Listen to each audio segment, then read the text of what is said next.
উচ্চারণ ইজ্জাকা নাবুদু ওয়া ইজ্জাকা নাস্তাইন। অর্থ আমরা একমাত্র আপনারই ইবাদত করি এবং একমাত্র আপনারই সাহায্য প্রার্থনা করি। এটি কুরআনের অন্যতম গুরুত্বপূর্ণ আয়াত। অনেক আলেম বলেছেন এই একটি আয়াতেই ইসলামের মূল শিক্ষা সংক্ষেপে তুলে ধরা হয়েছে। এক ইজ্জাকা একমাত্র আপনাকেই। আল্লাহ এখানে আপনাকেই শব্দটি আগে এনেছেন। আরবি ভাষায় এভাবে আগে আনার অর্থ হল একচেটিয়া বা একমাত্র। অর্থাৎ শুধু আল্লাহর ইবাদত করা হবে। শুধু আল্লাহর কাছেই প্রকৃত সাহায্য চাওয়া হবে। তাঁর সঙ্গে কাউকে শরিক করা যাবে না। ২ নাবুদু আমরা ইবাদত করি। ইবাদত শুধু নামাজ বা রোজা নয়।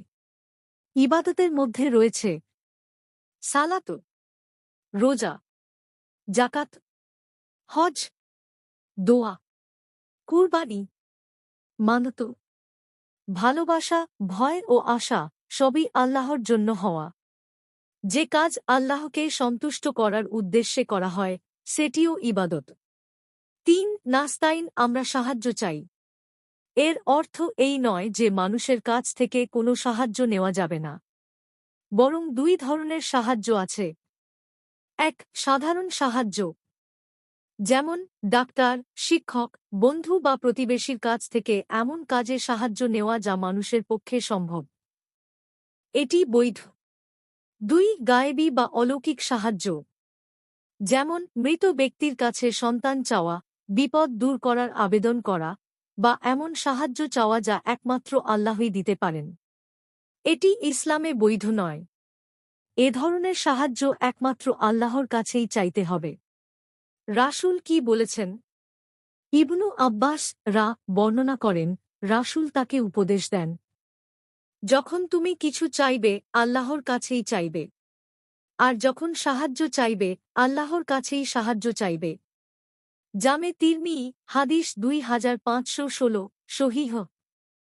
আরেক হাদিসে রাসূল বলেছেন, আল্লাহ বলেন, আমি সালাতকে অর্থাৎ সূরা ফাতিহাকে আমার ও আমার বান্দার মধ্যে ২ ভাগে ভাগ করেছি।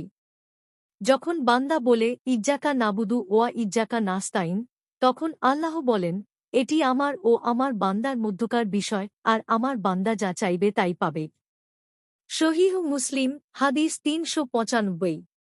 এই আয়াত থেকে আমাদের শিক্ষা, ইবাদত একমাত্র আল্লাহর জন্য। দোয়া একমাত্র আল্লাহর কাছে। সব কাজে আল্লাহর ওপর ভরসা রাখতে হবে। মানুষের কাছ থেকে বৈধ সাহায্য নেওয়া যায়, কিন্তু অন্তরের পূর্ণ নির্ভরতা থাকবে আল্লাহর ওপর।